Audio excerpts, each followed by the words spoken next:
Israel ഗസയിൽ വംശഹത്യ നടത്തിയപ്പോൾ നമ്മുടെ സംഘികൾക്ക് വലിയ ആവേശമായിരുന്നു. ജനൻ ടി വിയും മറുനാടൻ ചാനലും അഡ്വക്കേറ്റ് ജയശങ്കറും ഒക്കെ അങ്ങ് കൊണ്ടാടി.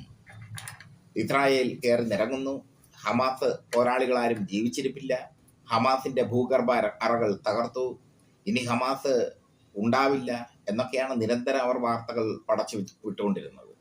കർമ്മ ന്യൂസും മലയാളി വാർത്തയും അടക്കമുള്ള ഓൺലൈൻ ചാനലുകളൊക്കെ ഇസ്രായേലിന് സ്തുതിവാടി സംഘികളുടെ കയ്യടി നേടാൻ ശ്രമിച്ചു. എന്നാൽ സംഭവിച്ചതോ, ഇപ്പോൾ ഇസ്രായേലിനെ പിന്താങ്ങിയ സംഘികൾ തലയ്ക്ക് മുണ്ടിട്ട് ഇരിക്കുകയാണ്. തലയ്ക്ക് മുണ്ടിടേണ്ട സ്ഥിതി വന്നിരിക്കുകയാണ്. ഒന്ന്, ഗസയിൽ ഹമാസ് തന്നെയാണ് ഇപ്പോഴും ഭരിക്കുന്നത്. ഇസ്രായേൽ ബന്ദികളെ വിട്ടുകൊടുത്തപ്പോൾ സ്വീകരിക്കാനെത്തിയത് ഹമാസിന്റെ അൽഖസാം ബ്രിഗേഡാണ്.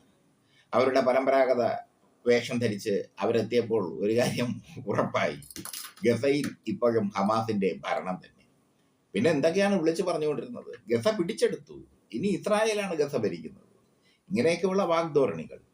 ഞങ്ങൾ ഹമാസിന്റെയും ഹിസ്ബുള്ളയുടെയും ഹൂത്തികളുടെയും മുന്നേറ്റത്തെക്കുറിച്ച് പറയുമ്പോൾ എൻ്റെ ഈ ചാനലിന് താഴെ വന്നിരുന്ന്, എൻ്റെ വീഡിയോയ്ക്ക് താഴെ വന്നിരുന്ന് പൂരത്തെറിയാണ് സംഘികൾ വിളിച്ചത്, പച്ചത്തെറി.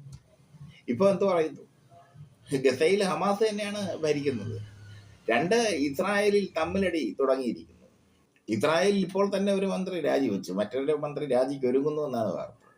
എന്തായാലും നെതന്യാഹുവിനെതിരെ ശക്തമായ പടപ്പുറപ്പാട് തന്നെ ഇസ്രായേലിൽ നടക്കുന്നു. ഈ യുദ്ധക്കൊതി മൂത്ത നെതന്യാഹുവിന് പല പ്രാവശ്യം ഈ യുദ്ധം നിർത്താനുള്ള സമയമുണ്ടായിരുന്നു. പക്ഷെ അയാളത് തുടർന്നുകൊണ്ടിരുന്നു. അയാൾ തുടർന്നുകൊണ്ടിരുന്നത് വലതുപക്ഷ തീവ്രവാദികളെ, ഇസ്രായേലിലെ വലതുപക്ഷ തീവ്രവാദികളെ സന്തോഷിപ്പിക്കാനാണ്. ഇസ്രായേലിലെ കമ്മ്യൂണിസ്റ്റ് പാർട്ടി നെതന്യാഹുവിനെതിരെ തിരിഞ്ഞിരിക്കുന്നു.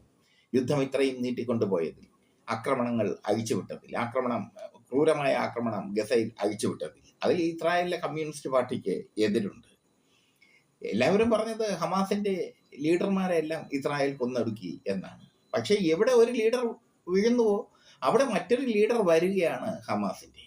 യഹിയ സിൻവർ കൊല ചെയ്യപ്പെട്ടപ്പോൾ ഹമാസ് തകർന്നു എന്ന് പറഞ്ഞു. പക്ഷേ യഹിയ സിൻവറിന് പകരം മറ്റൊരാൾ അവിടെ എത്തി. അദ്ദേഹം അതിന്റെ നിയന്ത്രണം ഏറ്റെടുത്തു. ഇന്ന് ഗസയിൽ കണ്ടത് ഹമാസിന്റെ വിജയ ആഘോഷമാണ്. സംഘികൾക്ക് ഇത് സഹിക്കില്ല. ഇപ്പോ സംഘികൾ ബബ്ബ അടിച്ചു തുടങ്ങി. ഇപ്പോഴും പറയുന്നത് ഇസ്രായേൽ ഗാസ ഭരിക്കുന്നു എന്നാണ്. സംഘികൾക്ക് അത് വിശ്വസിക്കാൻ പറ്റുന്നില്ല.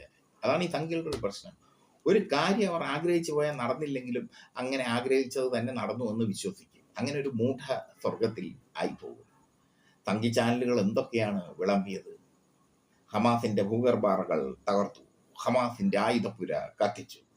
ഈ ഗസ എന്ന് പറയുന്നത് ഒരു ചെറിയ പ്രവിശ്യയാണ്. അവിടെയാണ് ഇസ്രായേൽ വ്യോമാക്രമണം നടത്തി നിരവധി പേരെ കൊന്നൊടുക്കിയത്.